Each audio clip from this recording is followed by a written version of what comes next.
বাবা মা দুজনেই তারকা, তারা সব সময় কাছাকাছি থাকবেন না, তাদের সঙ্গ ছাড়াই বড় হতে হবে এসব বুঝে গিয়েছে বড় ছেলে তৈমুর।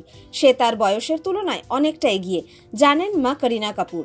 জানান ছোট ছেলে জাহাঙ্গীরও এখন দাদার সঙ্গে সঙ্গে থেকে থেকে অনেক কিছু দ্রুত শিখছে, তবুও জেহকে সময় দিতে না পারলে মন খারাপ হয় করিনার।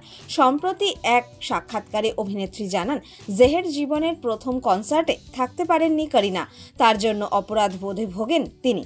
করিনার কথায়, জেহের যখন কনসার্ট ছিল তখন একটা বিজ্ঞাপনের শুটিংয়ে আমি ব্যস্ত, সৈফ ব্যস্ত ছিল ওর পরবর্তী ছবির রিহার্সালে, তবু সেদিন সৈফই সামলান ছেলের কনসার্টের দিনটা। যদিও করিনা জানান এবছরটা মিস করলেও পরের বছর ছেলের সঙ্গে ওর অনুষ্ঠান দেখতে যাবেন, কারণ এই অপরাধ বোধ নিয়ে তিনি সারা জীবন থাকতে পারবেন না।